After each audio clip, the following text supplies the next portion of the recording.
नमस्कार,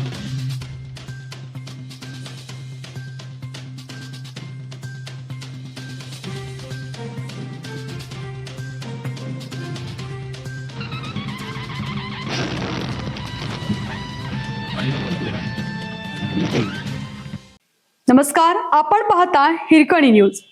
हिरकणी न्यूज प्रत्येक क्षण ताज्या घडामोडी आणि महत्त्वाच्या प्रत्येक बातमीसाठी नेहमीच पब पहाटेपर्यंत मग डीजेवर निर्बंध का? गणेशोत्सव बैठकीत कार्यकर्त्यांचा पोलिसांना सवाल.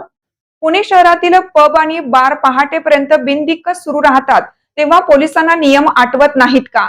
मग शतकोत्तरी परंपरा असलेल्या गणेश उत्सवात देखावे, ध्वनी व्यवस्था, डीजे आणि मिरवणुकांवरच वेळेचे जाचक निर्बंध का लादले जातात? असा संतप्त सवाल गणेश मंडळाच्या कार्यकर्त्यांनी पोलीस व महापालिका प्रशासनाला विचारला.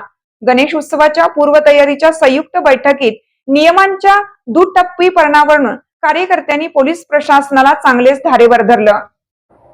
महापालिकेत आयोजित या बैठकीस महापौर मंजुषा नागपुरे, उपमहापौर परशुराम वाडेकर, स्थायी समितीचे अध्यक्ष श्रीनाथ भीमाले, विरोधी पक्षनेते ॲडव्होकेट निलेश निकम, शिवसेना उद्धव बाळासाहेब ठाकरे पक्षाचे गटनेते नितीन गावडे, काँग्रेसचे गटनेते चंद्रकांत कदम, राष्ट्रवादी काँग्रेस शरदचंद्र पवार पक्षाचे गटनेते काका चव्हाण, महापालिका आयुक्त नवल किशोर राम, सहपोलीस आयुक्त संजय दराडे यांच्यासह पोलीस व महापालिका अधिकारी आणि गणेश मंडळाचे कार्यकर्ते उपस्थित होते.